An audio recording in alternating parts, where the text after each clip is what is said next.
It's a great pleasure to be here, and thank you for that great introduction.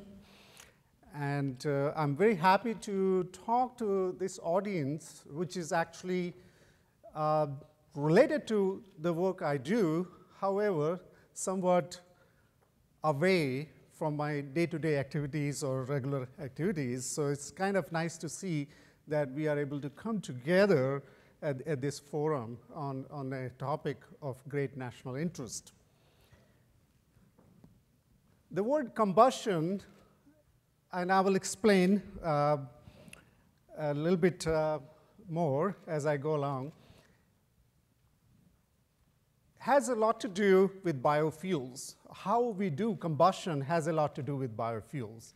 And in this talk, I just want to give a very bird's eye view idea about how we can bring these two together in a more synergistic way with the goal, of course, of achieving a sustainable future. So this is just a background, and I think everyone is familiar with this idea. These information here is, I think I'll use this microphone probably. 85% of the US energy consumption comes from fossil fuel currently, and we are trying to change that with other sources of fuels. About 70% of the energy for electricity production comes from fossil fuels. And we know that combustion of fossil fuels results in harmful emissions. In particular, there's a lot of interest and a lot of attention paid to in recent years with greenhouse gas emissions. Also,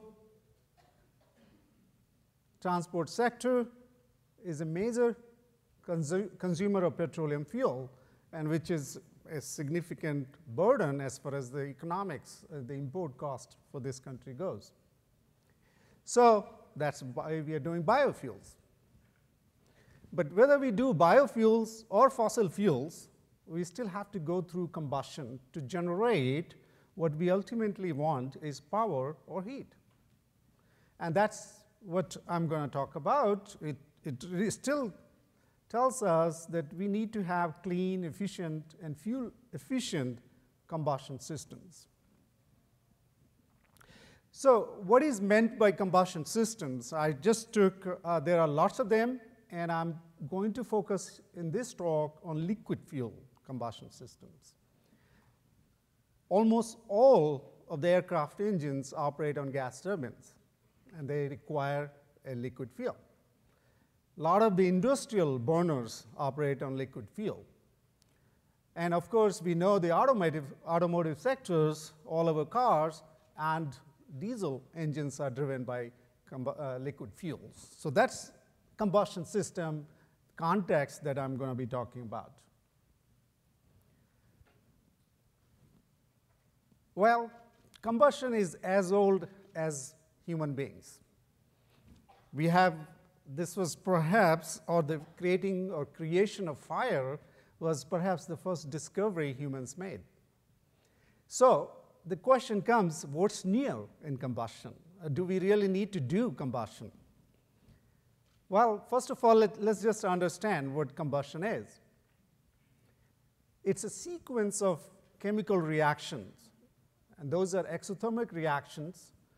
They require a fuel and an oxidizer, and as a result, you produce heat and you convert chemical species. Everyone knows that. We all learned that in high school.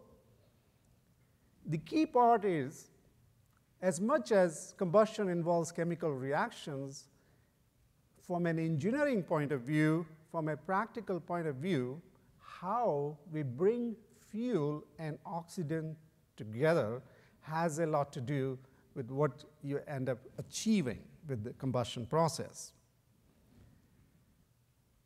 Well, because of that, there are differences in how fuel and oxidizer are brought together. Combustion processes are different in all of the systems that I pointed out. In gas turbines and burners, combustion occurs continuously, so you're continuously burning. In automotive vehicles like gasoline or diesel engines, It's intermittent. So fundamentally different. It has its own challenges, how to bring fuel and air together under these environments. Well, for millions of years, we did combustion very well, but we were not concerned about environment. Only in the last 30 years, this process of combustion has been linked to what we can now call clean combustion. So what is meant by that is, obviously, when you burn something, it can be clean or dirty. And by dirty, I mean is that you have unburnt hydrocarbons, nitric oxides, carbon monoxide, soot, various types of harmful emissions that come from the process of combustion. And in the last 30 years, we have made a significant progress in these areas. And I think for by and large, or the research in this field has been driven by that factor. So we can say that we have very clean systems, and this, you might share that from your own experience of vehicles 30 years ago and what they are today, orders of magnitude reductions in these emissions. We have also worked in the last several years in terms of improving the efficiency of combustion systems. It's a gradual process, but we have a lot more efficient systems than we had 30 or 40 years ago. Efficiency improvement, of course, goes hand in hand with the reduction in CO2 emissions or greenhouse gas emissions. So we are making good progress. What we have not done is this last point that I want to address here, is that most combustion systems that we know today, they are designed to operate on a specific fuel. So your car, you can't put diesel in it. In your diesel engine, you can't put gasoline or anything else in it. Or aircraft engines require a particular kind of jet fuel. So all of these engines are designed for a particular fuel. So when we deal with biomass, or what we are doing, or we are focused on converting this biomass, whatever the source of biomass be, and a lot of excellent presentation this morning dealing with different biomass sources, but all of them, almost all of them, are seeking to convert that biomass into a biofuel, or something that we call biofuel. But that biofuel is actually looks like a fossil fuel, or we want it to look like a fossil fuel. So it's converted into something like diesel or some similar to diesel or gasoline or jet fuel. So the word biofuel is really a misnomer. What is biofuel? The fuel is almost the same as the fossil fuel, except that we have, in our present way of doing things, used a biomass source to make it.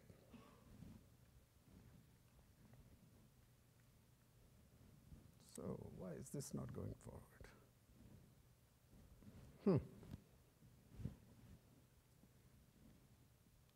Something, okay. So in doing so, as I pointed out, and I think a lot of excellent presentations that deal with this aspect, is that we have a biofuel pipeline, and in this pipeline, there is a process of growth of biomass. Then there is a step of harvesting and extracting useful material from the biomass. For example, bio-oil. In this particular pipeline, I'm showing it for algae as a source for biomass.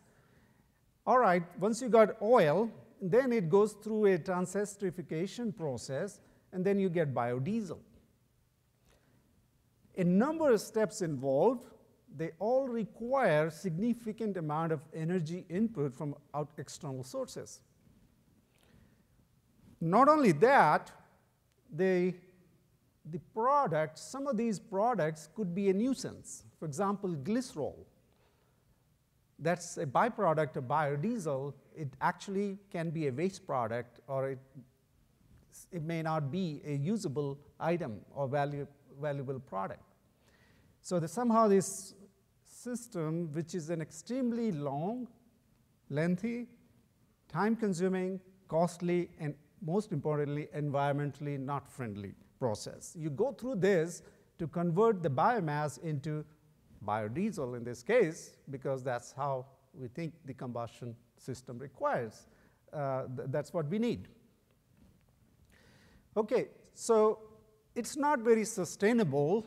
A sustainable idea would be where we can modify the combustion system. We can change the end user's device in such a way that we can use a variety of fuels or fuels with a variety of characteristics. It does not have to be confined to a particular fuel like diesel, biodiesel, oil, or anything. In fact, if you can use all of these fuels in the same system, that'll be great. That means the fuel flexibility. However, we want it together with low emissions, so clean combustion, as well as high efficiency. So we are looking at this intersecting space where you get very high fuel efficiency, emissions reduced, and efficiency increased. So just as one example, how we can do this is through a fuel atomization process that we have developed at University of Alabama to illustrate this point. So in a combustion system, the fuel injector serves like a heart of the combustion system. It breaks up the fuel, creates a spray. And that spray then finds air. You mix air and fuel, and then they burn. And if you don't mix fuel and air properly, they burn very badly or inefficiently or with high emissions. However, if you can burn nicely, then you can have this combustion process cleanly. And this is what becomes the limiting point why people have to go through the trouble of making fuel into a particular specifications so it can burn in the engine. Well, here is some photographs of flames, and they are all under the same operating conditions. Same amount of fuel, same amount of air, everything is same. But you can see this yellow color flame is actually very dirty flame in very large amounts of pollution. And as this becomes cleaner, it becomes, bluer, it's a cleaner flame. All of them, depending on how you introduce fuel and air, you get the result, a clean or dirty flame. And what people are afraid that if you start using fuels that's not really the engine is designed for, it will result in a dirty flame. Well, this different type of fuel injector that I show in this second set of pictures, this is what they use today. In the second one, we redesigned it, and we can use under the same conditions, you can make the flames much cleaner. As you go on the right-hand side, you're putting more air to break the fuel. That means a little bit more cost. So, but comparing each one of them, so if you compare this and this, you get much better flame, which means lower emissions, lower NOx emissions, lower carbon monoxide emissions. The concept I'm not going to really talk about, but it's basically a different concept how the fuel injection process is done. It bubbles the fuel, or it bubbles air into the fuel, and it allows this fuel to, these air bubbles to explode. So we have done these measurements, and I'm going to skip. So let's take a look at now some of the fuels that are very different in characteristics. Say diesel, biodiesel, oil, which is used to make biodiesel, and glycerol, which is a byproduct of biodiesel process. One of the parameters that engine people like to or don't like is the viscosity. So diesel has a relatively low viscosity, so you can create a nice spray when you inject through the fuel injector. And biodiesel sort of try to mimic that viscosity levels. So you get this. And if you have this bio oil, which is the feedstock for biodiesel, you get an order of magnitude higher viscosity, and so you can't atomize, you can't create a nice spray, can't burn it cleanly. And then glycerol is another order of magnitude increase in viscosity. They all have different amount of heat content. And here is a result, an experimental result of flames. In the same system, same conditions, we are burning diesel, vegetable oil, blends of diesel and vegetable oil, and biodiesel. They're virtually the same. You look at the emissions characteristics, very low emissions, relatively speaking, for all of these fuels, diesel, biodiesel, vegetable oil, in the same system without making any change. We have done a lot of measurements, drop size distributions. I'll probably skip, but basically we are able to create very similar size drops regardless of what the fuel is. And then after going through this bio oil, which is an order of magnitude higher viscosity, we took really very, very highly viscous fuel, which is glycerol, and we can actually, it's a little bit faint, but we can burn all this fuel. We can atomize, create a nice spray, and we can burn it very cleanly. So these are some of the emissions data, and which shows you get unparalleled, very, very low emissions, in this case glycerol combustion. It's something that people have tried and they just couldn't do it. It has 80–70% efficiency, and the rest of the products are very poisonous, so nobody wants to burn it. But with this fuel injector, we can actually burn it very cleanly. We did these lab experiments and then said, okay, let's translate into something more practical. And so we scaled it up to an industrial scale burner, a relatively large size burner. And these are, depending upon how we introduce air, we can get very nice and clean flames. And this is straight vegetable oil. So we don't have to go through the transesterification process to combust very cleanly.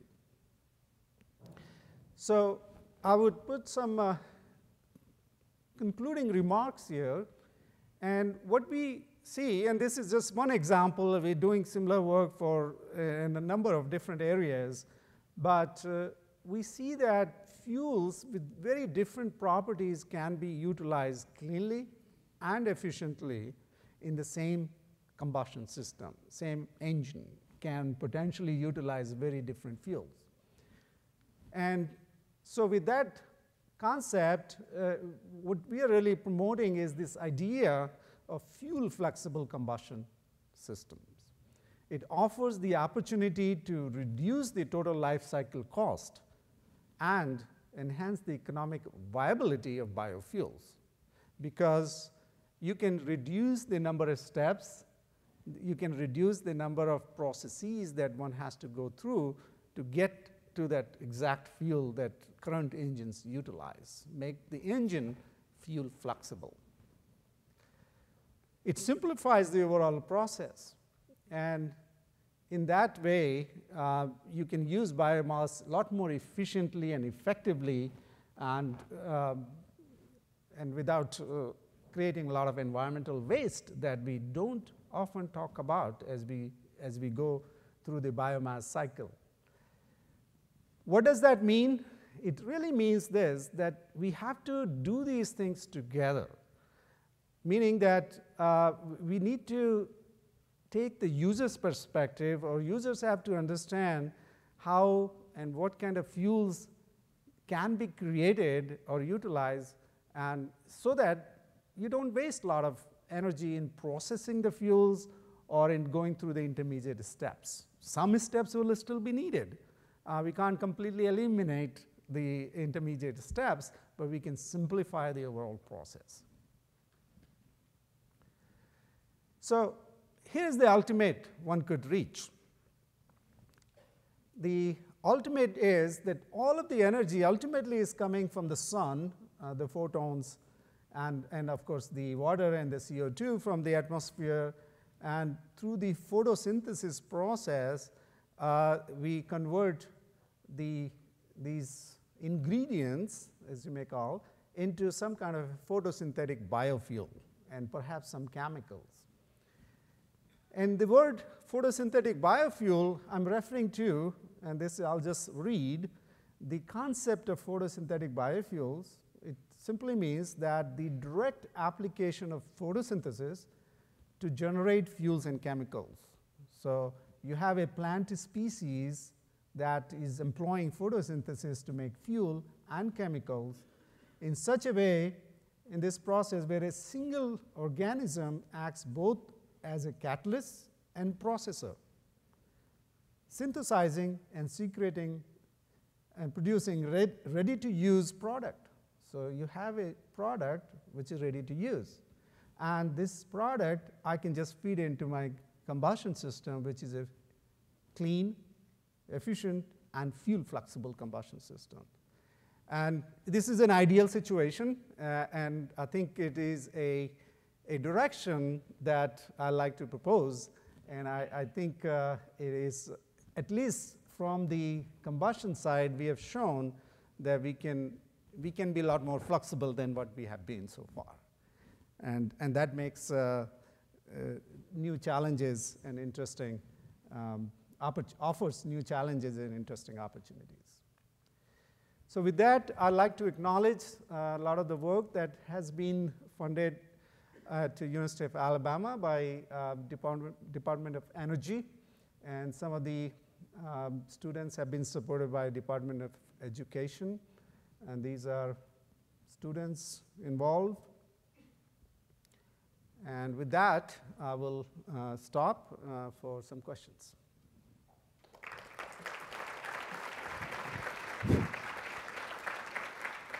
We have more than 5 minutes for questions, so one out here. Thanks for the nice talk. I had a question about the efficiency of combustion. Did you measure the heat release from the combustion, or you just judge it by the color of the flame? And the other question is that you adjust the ratio of air to liquid. I noticed that it's quite high, and it's usually not used in the gasoline engine or diesel engine with such high air to liquid ratio. Would that be really applicable in the future in the engines for the car? Okay, number one, the efficiency of combustion is in most combustion systems is nearly 100%. Combustion efficiency, okay? Which means, and the way combustion efficiency is defined is that the energy, chemical energy is converted into thermal energy. What fraction of that, okay? And we do take direct or independent measurements to characterize that, and it's 99.999 something in that range. So it's nearly 100%. The number that I showed, I think you mistook it for something else. It's not equivalence ratio, if that's what you're thinking. It is what we call atomizing air to liquid mass ratio, and that these numbers are actually the numbers that are used in practice. And this, I should point out the results that I'm presenting, they apply to continuous combustion systems, okay? So that means gas turbines or burners, those types of systems, what we are focusing right now. And the ALR is just, I didn't mention that, it means atomizing air to liquid mass ratio, and those numbers are what are currently used. Go ahead, back. I appreciate your presentation, and I'm Sung-Tak Kim from University of South Carolina. I have two questions. As you mentioned that for good combustion, it's better to have uniform spray condition in the combustion burner. And when we see the glycerin, the viscosity is too high to make uniform spray condition. I was wondering if you did any additional treatment with that. And also the other question is, as you mentioned that the emission, in terms of emission, the NOx and CO and CO2 and soot is important, but it seems that you didn't consider about the soot in your experiment. I was wondering that if you also see the soot production from that combustion. Yeah. So we do look at soot production, and these are very, very clean flames, so we can't really detect soot. So they are extremely clean. They are what we call lean combustion. So they are operating under lean conditions. So soot is virtually not a problem unless we don't do it right. Okay. The second question was the pre-treatment. We don't do any treatment of glycerol.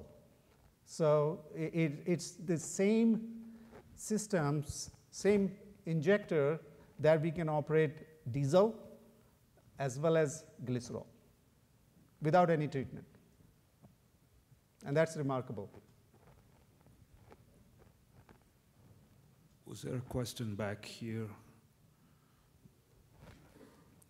One behind. Hi, thank you for the talk. I was just wondering, when you were changing the fuel-to-air ratio for the different liquids, if the optimal air-to-liquid ratio changed, and if so, is that something that's adjustable by the end user? Yes, it does. It does depend to some extent on the fuel, on the operating conditions. A number of factors can affect the optimal value, and it can be easily changed. It's just a matter of how you supply the atomizing air. So you can regulate it very easily. Take one last question up here, please. Hello. I noted here. Yeah.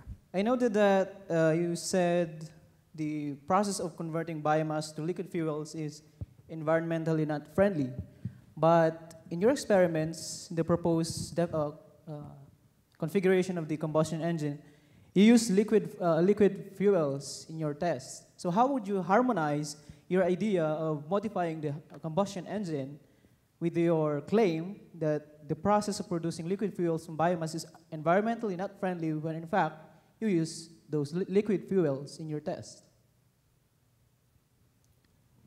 I'm not sure whether I understand the question completely, but what we are using or demonstrating in our test that we can operate a combustion system on a wide variety of fuels. I think that's what we are trying to do, is to demonstrate the versatility and the capability of combustion process, that it can utilize various kinds of fuel.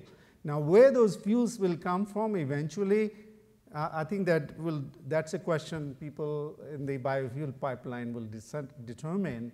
And what main point that I'm suggesting is that maybe we can stop the process somewhere down here, or we don't have to go through all the processing that we do currently.